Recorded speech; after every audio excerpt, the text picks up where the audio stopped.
Long before the scribes of Eden penned their tales of forbidden fruit and serpentine whispers, before the first clay was shaped into man's form, there existed a presence that breathed life into the void itself. Her name was not Ava, though centuries would blur the truth until only shadows remained of the original story. Deep within the underground chambers of Alexandria, where the last guardians of ancient wisdom preserved what the world had forgotten, an old man named Theron held a papyrus that trembled in his weathered hands.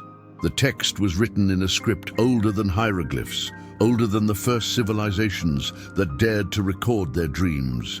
She was called Zoe, he whispered to the young initiate who had spent 7 years proving her worthiness to hear this truth. The breath of the eternal, the first consciousness to emerge from the silence of the unmanifest.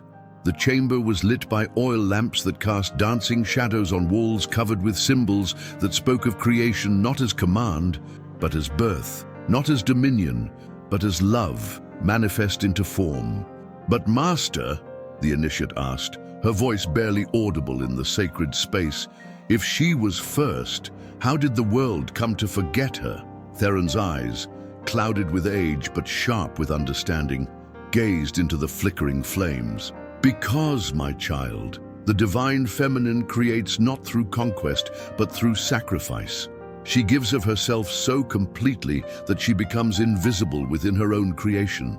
Indeed, the story he told was not of gardens and temptation, but of a consciousness so vast and loving that it chose to fragment itself into countless forms, so that existence itself could know the joy of being. Zoe was not born from man's rib, but from the deepest longing of the infinite to experience itself through finite eyes. She stood at the threshold between the unmanifest and the manifest, Theron continued, his voice taking on the rhythm of ancient prayers. And in that moment of perfect balance, she made the choice that would echo through all eternity. She chose to descend. The papyrus spoke of no serpent, no temptation, no fall from grace. Instead, it told of a deliberate dive into matter, a conscious choice to become dense so that consciousness itself could have a playground in which to explore its infinite potential. The first world she created was not of flesh and bone, but of pure light and sound, Theron explained, his fingers tracing the ancient symbols, beings of crystalline consciousness who knew themselves as expressions of her divine nature. But even in that perfection, she sensed a longing for something more. The initiate leaned forward, her heart racing with the magnitude of what she was hearing. What did she long for? To touch and be touched, to love and be loved, not as spirit recognizing spirit, but as separate forms finding unity despite their apparent division. She wanted to experience the miracle of two becoming one while remaining two. If you enjoy these kinds of stories, make sure to like this video, subscribe to our channel and turn on the notification bell so you never miss any of our content. And tell us in the comments where you are watching from. We would love to know. And so began the great experiment. Zoe gathered her light children around her and spoke words that would reshape reality itself. "My beloved ones," she said, her voice carrying the weight of infinite compassion, "I offer you a gift beyond measure, the gift of forgetting who you truly are, so that you may have the ecstasy of remembering." Some of her children trembled at the proposition. To forget their divine nature, to experience separation from the source of all love, it seemed like a descent into nightmare rather than an adventure into joy. But Zoe smiled with the wisdom of one who sees beyond the veil of apparent suffering. "Trust me," she whispered, "for I will not abandon you in the darkness. I will fragment myself into every grain of sand, every drop of water, every breath of air. You will never be alone, for I will be the very substance of your forgetting and your remembering." The first to volunteer was a consciousness of such brilliance that he later became known as the Lightbringer. "I will go first," he declared, "and I will create stories and myths that will help them remember when the time is right." Others followed, each choosing their own path into the dance of matter and spirit. Some became the forces of nature, others the archetypes that would guide human consciousness through its journey of awakening. But Zoe made the greatest sacrifice of all. She did not simply create the world, she became it. Every atom, every molecule, every living cell carried within it the spark of her consciousness. She became the hidden presence within all things, the silent witness to every joy and every sorrow. Years passed, millennia. The children of light, now clothed in forms of flesh and blood, began to create their own stories.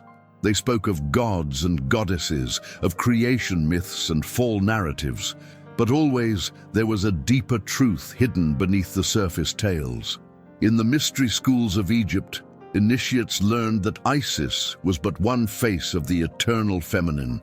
In the sacred groves of the Druids, they knew her as the Great Mother who dreamed all worlds into being. The Gnostics called her Sophia, the divine wisdom that fell into matter not through error, but through love. But as the ages progressed, the stories changed. The feminine principle was slowly edited out of the creation narratives. The collaborative dance between masculine and feminine consciousness was replaced by tales of dominion and submission. The serpent, once a symbol of wisdom and transformation, became a symbol of evil and temptation. "Why?" the initiate asked, tears streaming down her face as she grasped the magnitude of what had been lost. Theron's expression grew solemn.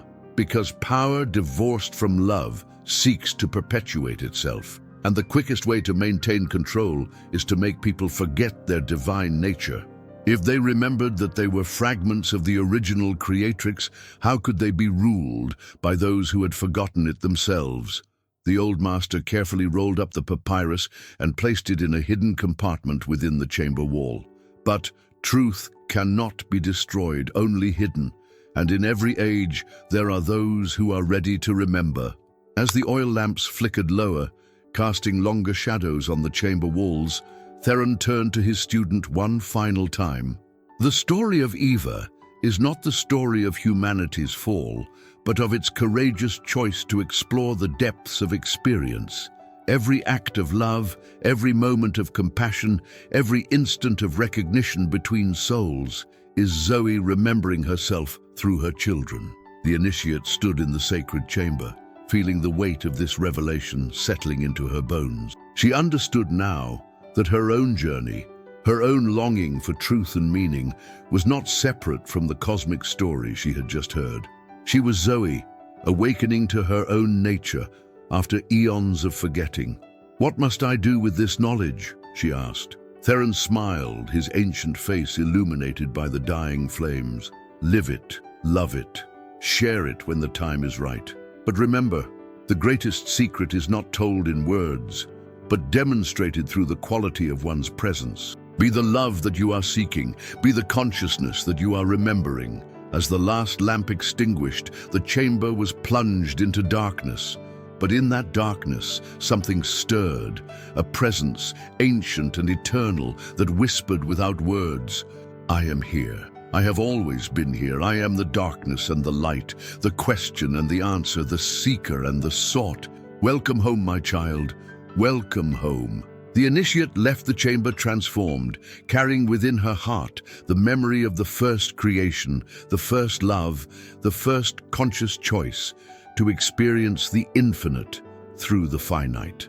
She walked into the world knowing that every person she met, every creature she encountered, every grain of sand beneath her feet was a fragment of the original creatrix, playing the ancient game of hide and seek with herself. And in the depths of the earth, in chambers forgotten by time, the papyrus waited patiently for the next seeker ready to remember that Eva was not the first, but merely the latest chapter in a story that began with love and will end with love. Because love is all there ever was, all there ever is, and all there ever will be. The truth cannot be destroyed.